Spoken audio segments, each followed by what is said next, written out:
Good morning student. आज हम करेंगे condensation with phthalic anhydride. Phthalic anhydride के साथ कंडेंसेशन कराना है, तो ये भी एक फिनोल की इंपॉर्टेंट रिएक्शन है। देखो थैलिक एनहाइड्राइड बनाते हैं। पहले थैलिक एनहाइड्राइड क्या होता है, बेंजीन के ऊपर ऐसे C double bond O,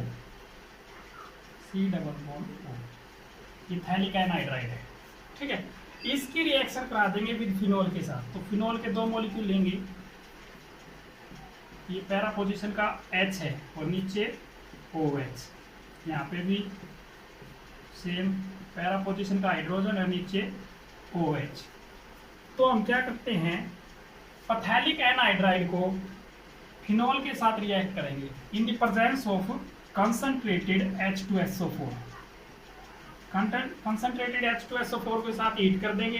heat करने के बाद होगा क्या, यहाँ से ये पार्ट वाटर का मॉलिक्यूल निकल जाएगा। ये डबल बॉन्ड था यहाँ पे, इस डबल बॉन्ड के साथ ये दो हाइड्रोजन, ऑक्सीजन के साथ दो हाइड्रोजन चले जाएंगे। तो क्या बन जाएगा प्रोडक्ट,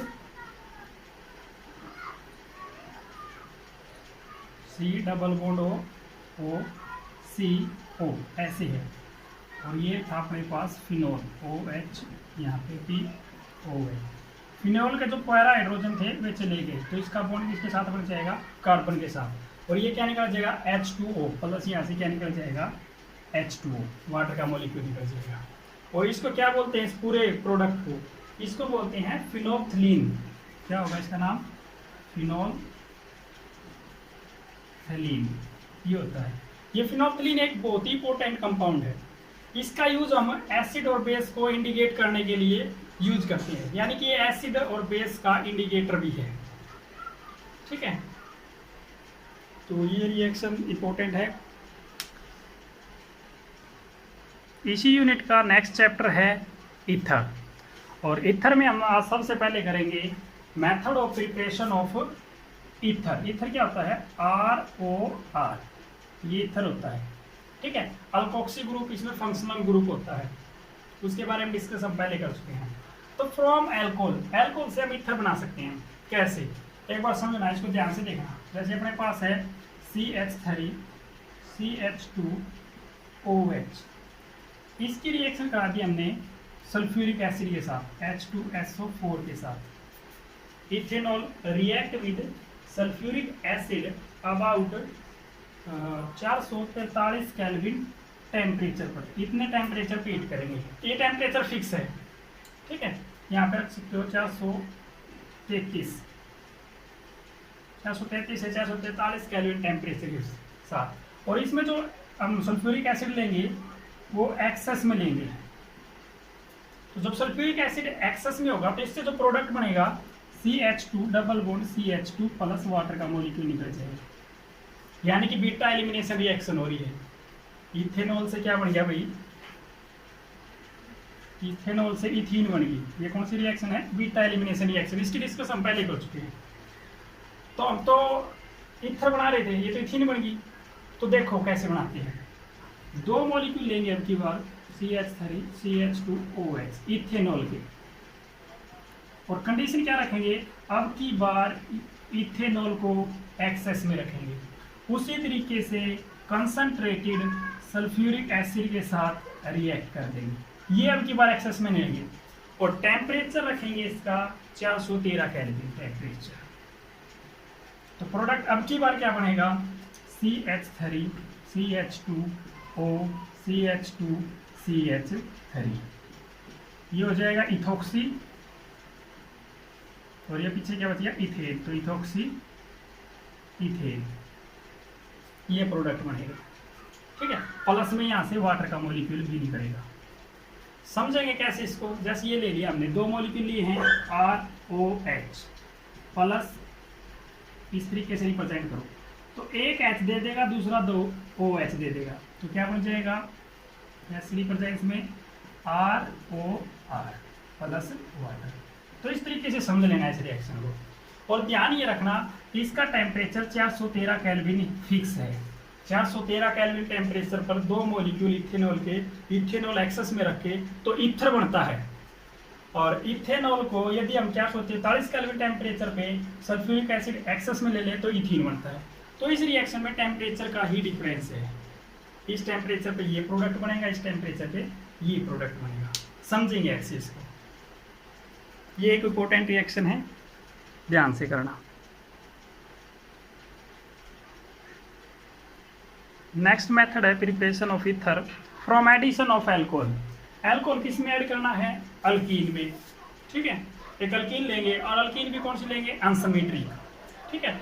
अनसिमेट्रिक अल्कीन में वो अल्कीन लेंगे जो ज़्यादा रिएक्टिव है, यानी कि सेकेंडरी या फिर टर्सरी, इन अल्कीन को लेंगे वो जो ज़्यादा रिएक्टिव है। तो देखो जैसे हमने ले लिया CH3 CH double bond CH2, यहाँ पे CH3, ये ले लिया, अनसिमेट्रिक अल्कीन है।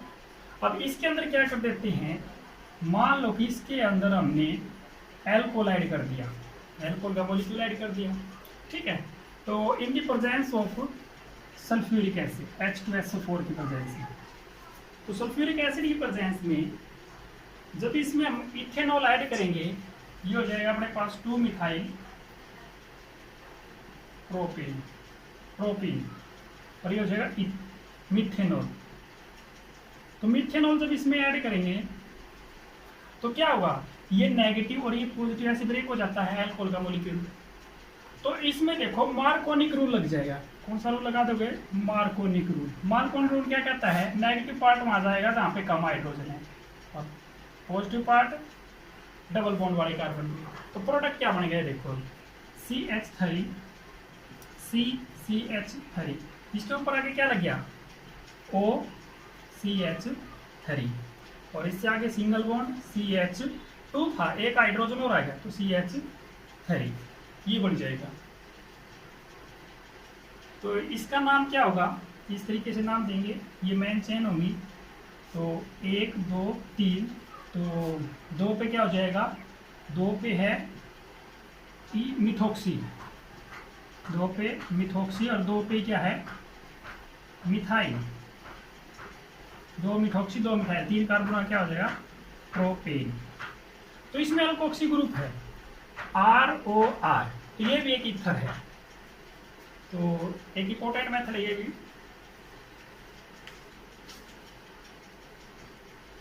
नेक्स्ट रिएक्शन है from alkyl halide. Alkyl halide मतलब कार्बन की चैन के ऊपर कहीं भी हैलोजन फैमिली ग्रुप लगे हो, और इसी को रिएक्शन को विलियम सिंथेसिस रिएक्शन भी बोलते हैं। विलियम सिंथेसिस, ये विलियमसन है जो साइंटिस्ट का नाम है, ये एक इंपॉर्टेंट रिएक्शन है, नेमिंग रिएक्शन है।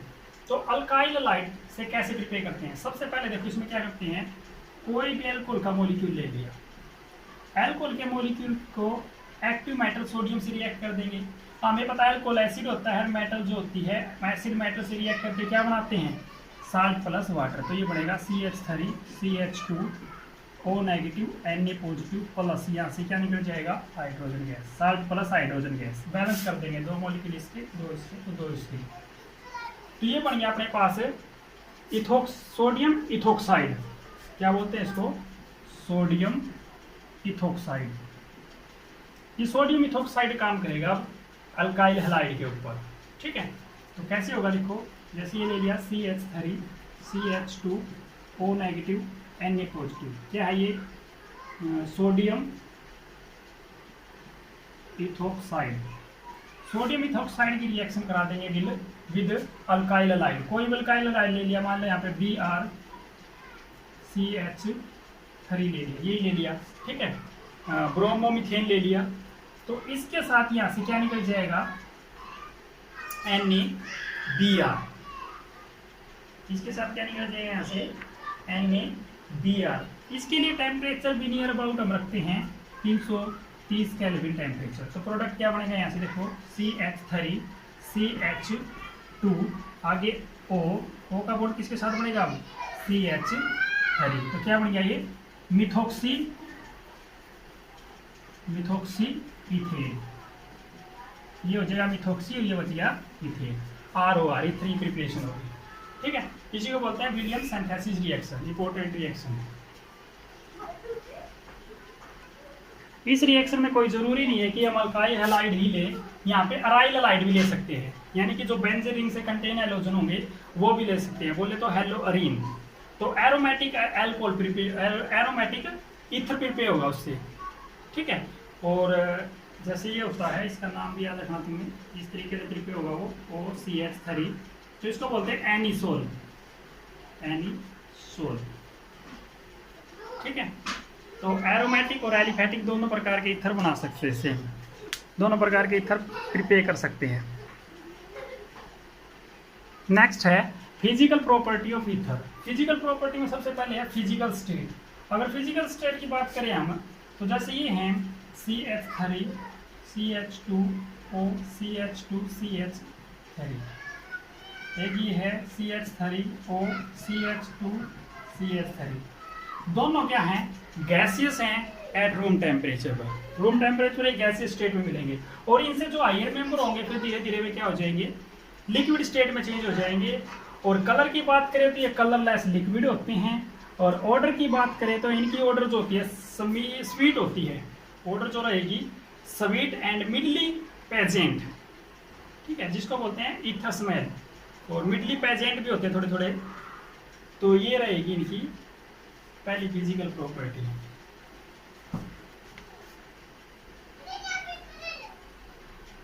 नेक्स्ट फिजिकल प्रॉपर्टी है डायपोल नेचर। तो जो ईथर का मॉलिक्यूल होता है उसके अंदर डायपोल नेचर होता है। कारण क्या होता है, जैसे O R R इस तरीके से, और ऑक्सीजन पे 2 लोन पेयर होते हैं ऐसे। और इसका बॉन्ड एंगल की बात करें तो 110 डिग्री होता है, ठीक है। एनसीईआरटी में अलग है, एनसीईआरटी में बॉन्ड एंगल अलग दे रखा, देख लेना। तो ऑक्सीजन की इलेक्ट्रॉन एक्टिविटी ज़्यादा, तो यहाँ से इलेक्ट्रॉन खींचेगी, तो इस पर स्लाइटली पॉजिटिव, इस पर स्लाइटली नेगेटिव। सेम तरीके से यहाँ से ऑक्सीजन की इलेक्ट्रॉन एक्टिविटी ज़्यादा है कार्बन से, तो यहाँ से इलेक्ट्रॉन खींचेगी, तो इस पर स्लाइटली पॉजिटिव, इस पर स्लाइटली नेगेटिव। और जो डायपोल मोमेंट की डायरेक्शन होती है पॉजिटिव से नेगेटिव, यही होती है। तो greater electron activity of oxygen, इसी कारण से डायपोल मोमेंट जो होगा ईथर के मॉलिक्यूल, ठीक है।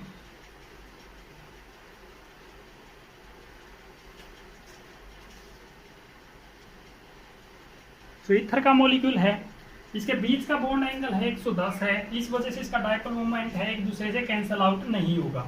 तो इसका जो डायपोल मोमेंट है वो 1.15 से 1.3 dB तक होगा, ठीक है।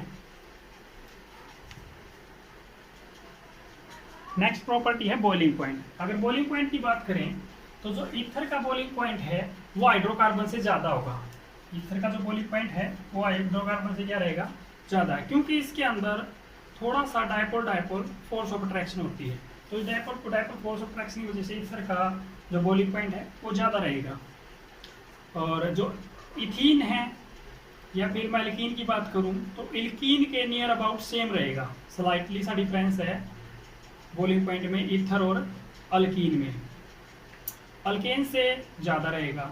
अगर एल्कोहल से बात करें, बॉइलिंग पॉइंट ऑफ एल्कोहल, जो एल्कोहल के मॉलिक्यूल का हाइड्रोजन बॉन्डिंग बनाते हैं, इस वजह से एल्कोहल के मॉलिक्यूल का हाइड्रोजन बॉन्डिंग के कारण मेल्टिंग एंड बॉइलिंग पॉइंट जो होगा ज़्यादा होगा देन दी ईथर से, क्योंकि जो हाइड्रोजन बॉन्डिंग होती है उसमें मॉलिक्यूल का एसोसिएशन हो जाता है, जिसके कारण उसका बॉइलिंग पॉइंट ज़्यादा हो जाता है। ज़्यादा एनर्जी चाहिए बॉन्ड तोड़ने के लिए, क्योंकि उसमें एक्स्ट्रा बॉन्डिंग हो जाती है हाइड्रोजन बॉन्डिंग, जबकि इसके अंदर डायपोल फोर्स ऑफ अट्रैक्शन है। तो एल्कोहल का और फिनोल का जो बॉइलिंग पॉइंट है वो ज़्यादा होगा देन दी ईथर से। तो इसके बारे में पहले भी डिस्कस कर चुके हम। नेक्स्ट प्रॉपर्टी है सोलिबिलिटी। ईथर के जो मॉलिक्यूल हैं वो सोलिबल होते हैं वाटर के अंदर। कारण क्या है, एक तो वही नेचर है कि इनका डायपोल मूवमेंट होता है, बोले तो पोलर नेचर के होते हैं, पोलर नेचर होने के कारण ये वाटर में सोलिबल है।